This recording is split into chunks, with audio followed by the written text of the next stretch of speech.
पति से उसे पूर्ण रूप से पाना चाहती हैं, उसके साथ उम्र भर रहना चाहती हैं। ये संबंध मीठा होता चला जाए, ये संबंध समय के अनुसार, समय के साथ साथ और अधिक गहरा और मजबूत होता चला जाए, प्रेम से भर जाए, ये संबंध बहुत अच्छा हो। आपके मन में एक ही कामना है और इस कामना के साथ आप अपने जीवन में दिन प्रतिदिन आगे बढ़ रही हैं और खूब मेहनत कर रही हैं, अपने घर को संभाल रही हैं, अपने ससुराल को संभाल रही हैं, अपने पति से प्रेम करती हैं, उसके घर वालों के आगे पीछे घूमती हैं ताकि मैं सबकी फेवरेट बनी रहूं, सबको प्यार दूं, सबको सुख दूं। और इसकी वजह से आप आराम करना छोड़ दी हो, आप दिन रात काम कर रही हो। बच्चे हो गए, बच्चों की जिम्मेदारियां, पति की जिम्मेदारियां, सास ससुर बुजुर्ग होते चले गए तो उनके हिस्से की जिम्मेदारियां, आपके हाथ पैर में भी दर्द क्यों ना हो, आपके सर में भी क्यों ना दर्द हो, आप सबको इग्नोर करके केवल और केवल तन मन से लगी हो ससुराल में काम करने के लिए। कहाँ मिल पा रहा है आपको रिवॉर्ड? कहाँ मिल रहा है? इतना काम तो कोई इंसान अपने जीवन में कहीं और करे तब तो उसको भरपूर सैलरी भी मिले, मान सम्मान मिले, समय दर समय उसका प्रमोशन भी हो, लेकिन जिस हद तक काम करती है लड़कियां अपने ससुराल में और केवल शिकायतें, दिल खोल कर शिकायतें, आपकी आलोचनाओं का पिटारा खुल जाता है आपके लिए। और सिर्फ घर में नहीं, फोन कर कर के परिवार के अन्य सदस्यों को भी बताया जाता है कि कितनी बुरी हैं आप, ये नहीं करती, वो नहीं करती, क्या करती हैं छोड़ो इसको, क्या क्या नहीं करती हैं इसका लंबा सा लिस्ट होगा आपकी सास के पास। और सबसे ज्यादा बदमाश या बुरे होते हैं इस तरह के घर में आपके पति। सबसे ज्यादा टारगेट में सास जरूर दिखती है, सबसे ज्यादा कूटनीति चलते हैं ऐसी स्थिति में उनके पति। क्योंकि मेरे पास कंसल्टेंसी के लिए ऐसी पत्नियां आती है ना अपने पति को लेकर कि उनके पति इंतजार तक नहीं करते हैं कि घर चलकर ये सारी बातें करेंगे, वहीं शुरू हो जाते हैं फैसला करने के लिए। तो मुझे समझ में आता है कि सास केवल टारगेट में है। सबसे बदमाश ये जो पति है ना इसका, इसी की वजह से ये सारी चीजें हो रही हैं। दुनिया कितनी बुरी हो, कितना भी आपका साथ ना दे, ससुराल वाले कितने कट्टर क्यों ना हो, अगर पति सही है, वो आपके साथ है, आपके साथ ढाल बनकर खड़ा है, तो आपका कोई नुकसान नहीं कर सकता, कोई आपका नुकसान कर ही नहीं सकता। आप बहुत आगे बढ़ेंगे जीवन में, श्रेष्ठ आप होंगे। आप जो काम करेंगे उसकी सराहना की जाएंगी, आप जो कुकिंग करेंगे उस खाने की तारीफ होगी, आप भी दिन प्रतिदिन आगे बढ़ते जाएंगे। लेकिन पति पाँव खींचकर जो नीचे करता है तब कोई सम्मान नहीं देता। इतनी मेहनत बाहर करो तो अच्छी खासी सैलरी भी मिलती है, यहाँ 5 रुपया मिलने वाला नहीं, ऊपर से बुरी बन जाओ सो अलग। आप प्रेम करते हो अपने पति से, ससुराल वालों से, अच्छे से रहना चाहती हो ससुराल में, परंतु रिश्ता दिन प्रतिदिन किरकिरा हो रहा है, रिश्ता दिन प्रतिदिन खराब हो रहा है।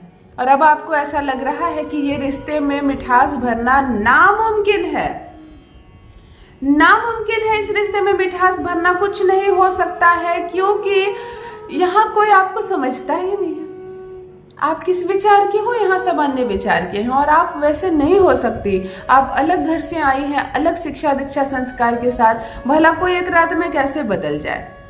तो चलिए करते हैं सबको एक दिशा में। आपकी बोली बोलेगा आपका पति सहित तो पूरा ससुराल आपके पीछे पीछे घूमेगा।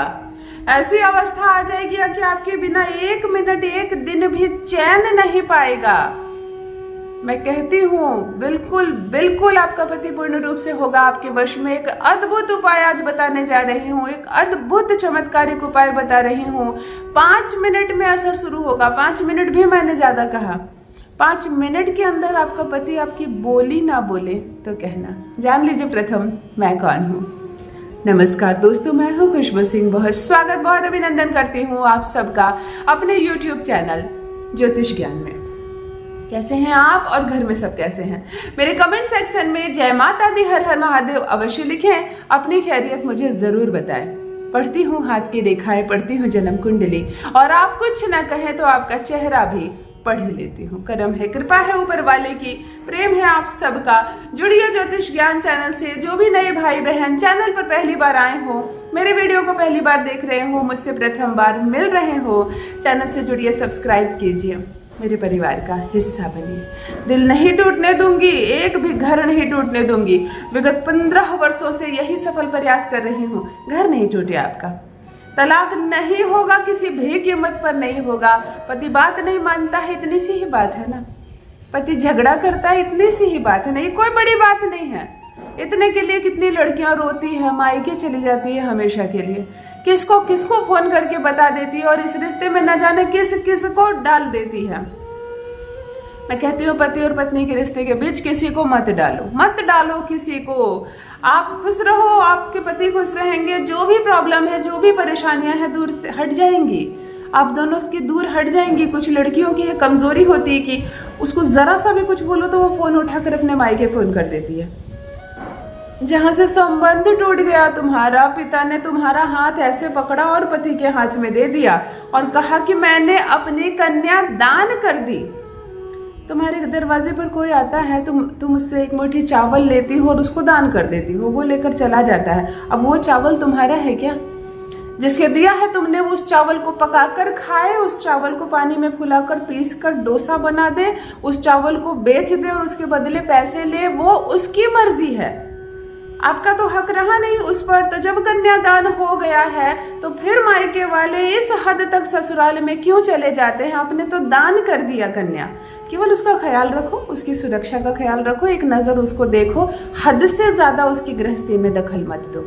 सुबह सुबह हुआ नहीं, मायके से फ़ोन आना शुरू हो गया, क्या कर रही हो, कहाँ है, तुम क्या कर रही हो, कल तुमने क्या बनाया, आज तुम क्या बना रही हो और रात को तुम क्या बनाने वाली हो, सास ने क्या कहा, पूरी बात बताओ। इतना मत घुसो उसके ससुराल में, उसका खामियाजा वो लड़की भुगत रही है।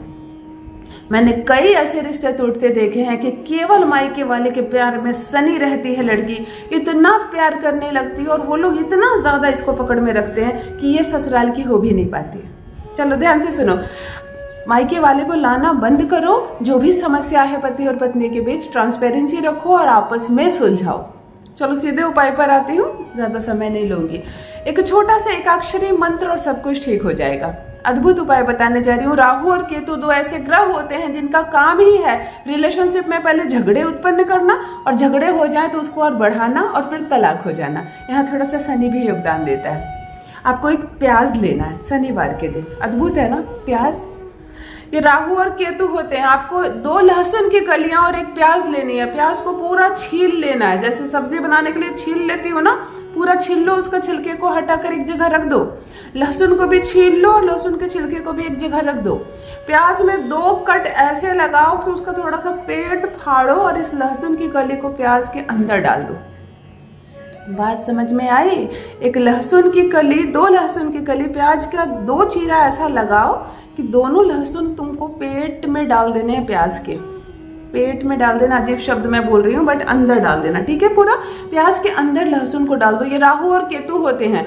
इधर तुमने उसके छिलके को रखा ना, प्याज का छिलका, लहसुन का छिलका, थोड़ा सा उसमें पीला सरसों ले लो, 2 चुटकी नमक ले लो और खुद पैर से चलो, नंगे पैर गंदगी में, डस्ट में चलो और अपने पैर के तलवे को झाड़ के थोड़ा सा डस्ट निकालो, थोड़ा सा डस्ट, इतना सा डस्ट।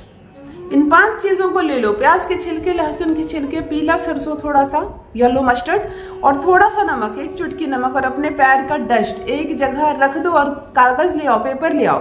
न्यूज़पेपर को थोड़ा फाड़ फाड़ कर गोल गोल बॉल बना लो, 5, 7, 8 बॉल बना लो। किसी भी तवे पर, किसी प्लेट पर, किसी ऐसी जगह पर जहाँ जलाने से जगह खराब ना हो जाए। जलाना तुम्हें अभी, रुक जाओ, अभी मत जलाना। इन सारी चीज़ों को हाथ में ले लेना। लहसुन प्याज को भी हाथ में ले लो ना, जिस पे है लहसुन प्याज, ये के छिलके और ये जो मस्टर्ड वगैरह लिया तुमने, आंखें बंद करके पति की अनुभूति करना, उसको पूर्ण रूप से देखने का प्रयास करना। वो जब दिखने लगे, वो समझ में आने लगे, मुस्कुराना और कहना हम दोनों के बीच सब कुछ ठीक हो गया है, हम दोनों के बीच सब कुछ ठीक हो जाए, पति मुझसे प्रेम करे, ससुराल वाले मुझसे प्रेम करे, अब लड़ाई झगड़े बंद और सब कुछ यहाँ से अच्छे से प्रारंभ हो रहा है।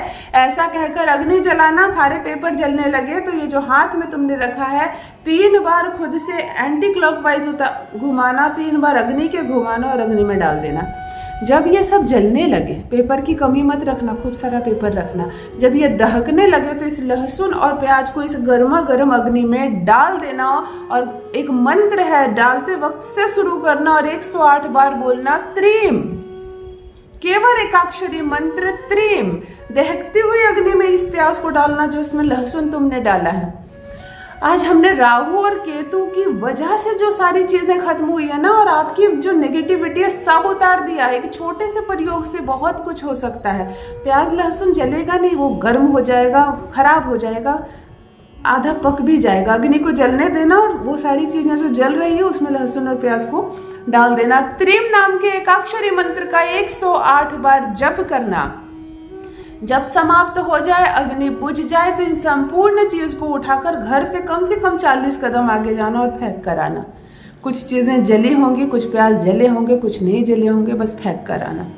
फिर देखो चमत्कार। पति दीवाना ना हो जाए तुम्हारे प्यार में तो कहना। अवश्य करें, अपना अनुभव मेरे साथ भी अवश्य साझा करें। रखिए अपना ख्याल, रखिए अपनों का ख्याल। बहुत बहुत धन्यवाद।